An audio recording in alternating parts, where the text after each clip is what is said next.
Even as so much of our God-given and constitutional rights were denied us, we still faithfully said the Pledge of Allegiance, memorized the preamble to the Constitution, and yearned for the fulfillment of its promised ideals.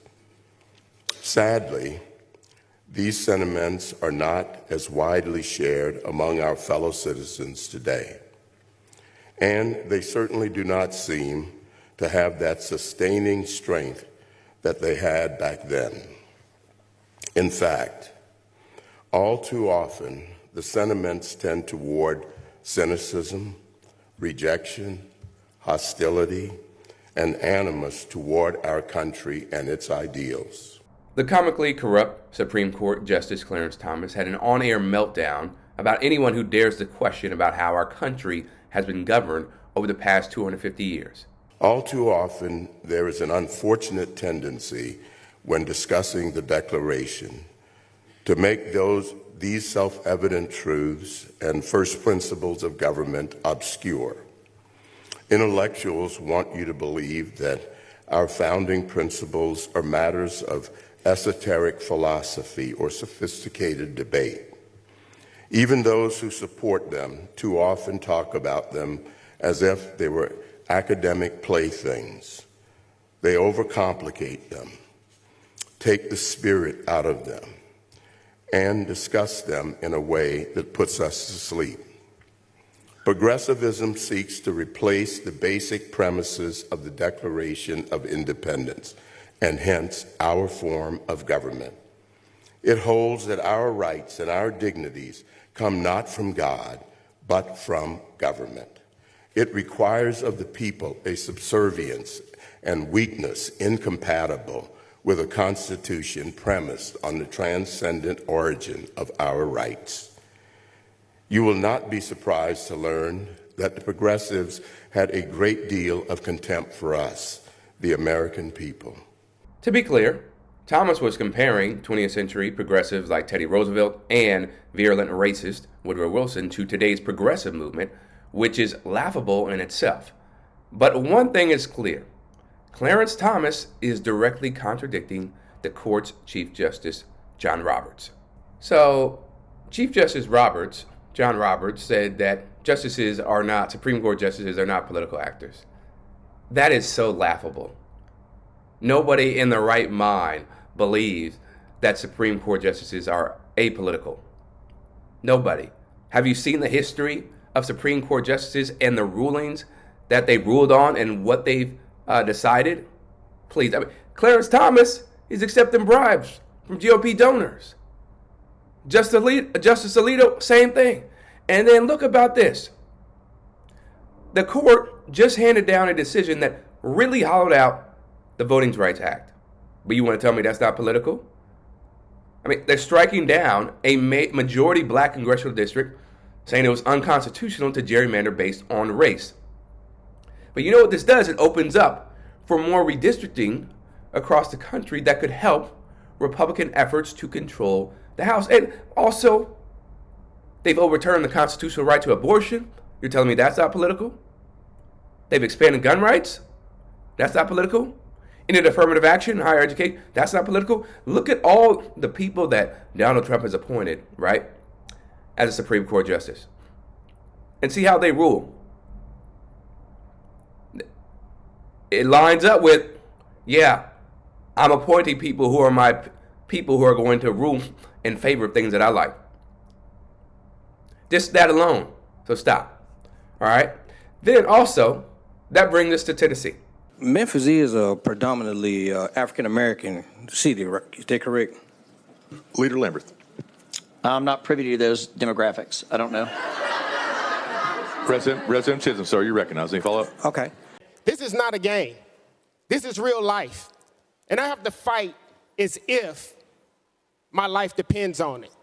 You know, laws are in place. They had to put these protections and laws in place because white men throughout history have shown that they will do the wrong thing. And look where we are now.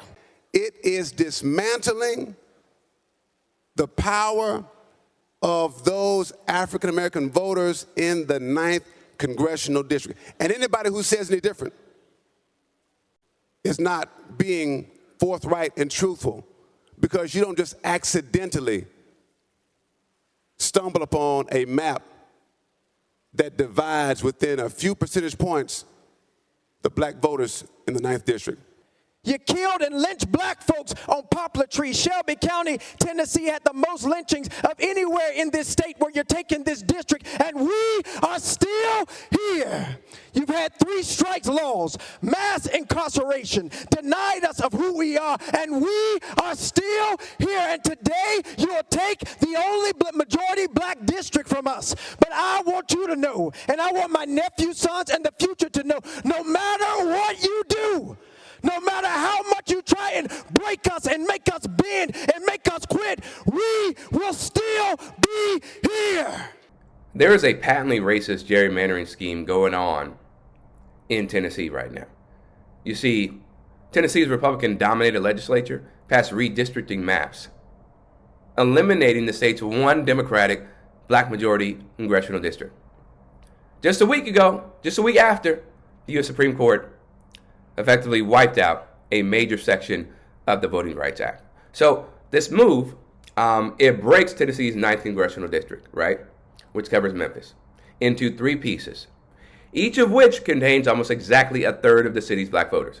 So the new map means that all 9 of Tennessee's congressional districts are Republican-leaning. And I'm glad that Vincent Dixie spoke out about this, a state representative from Nashville, saying if the Republicans are so great, if the policies are so great, why are we changing the lines to rig elections? Exactly. If you're so almighty and successful and excellent, why do you need to change the game to put you on top? No, absolutely not. And what they're trying to do is take us back to the Jim Crow era. That's what's going on here. Because in that Supreme Court decision, it invalidated swaths of the Voting Rights Act, which had restrained state governments from drawing congressional districts that left black voters at a political disadvantage. I'm sick and tired of this, people. I am sick and tired of these individuals being able to do whatever they want at the expense of black people, at the expense of people of color, at the expense of marginalized communities. And I'm glad that this person pointed out London Lamar, a state senator from Memphis, saying black voters have been split nearly evenly between 3 districts, but 72% of white Democrats ended up in the newly drawn 8th district. That's just a fact. Lamar says that's not how you do a partisan gerrymandering, and I agree with him. You're treating black Democrats in Memphis differently than white Democrats in Memphis. It's, boy, Otis, this really irks my nerves. The House approved a new congressional map for the state that took the one Democrat congressional district, which was part of Memphis. And Memphis is a very black city. The black population of Memphis is about 65%. And basically, the arch conservative MAGA movement in Tennessee decided to split that up so Donald Trump would have an additional congressional seat. It is so racist. It's not like a little racist. It is so racist. You're basically saying to black people, you have no voice. You do not matter. Your representation doesn't matter. We're taking that away from you. We're going to have MAGA people represent you now, black people of Memphis. It is so f***ed up. You are saying to black people, we are going to disenfranchise you. Watch, we're not even hiding it. We're not even trying to hide it. We're going to cut up your district and make it white and conservative, even though the people who live there are not. It is Jim Crow. It is a slap in the face to John Lewis, is a slap in the face to Martin Luther King, is a slap in the face to Rosa Parks, is a slap in the face to anyone who sat at a lunch counter and got their head bashed in by a bottle or a bat. It's a slap in the face to people who walked bridges, who walked miles protesting. It is so disgusting. I'm being serious, so disgusting. Situations like this are exactly why the Republicans have refused to outlaw gerrymandering with federal law, even when Democrats have long supported eliminating the practice. Because they know they can gerrymander it. They can get their gerrymandering on in their favor. where again, you're going to screw over black voters. That's the intent. Make no mistake about it. And the people that are in charge of this, the people that are in charge of this, and the people that want to see it happen, you are despicable. You are reprehensible. For Rebel HQ, I'm Chris Williamson. We'll see you next time.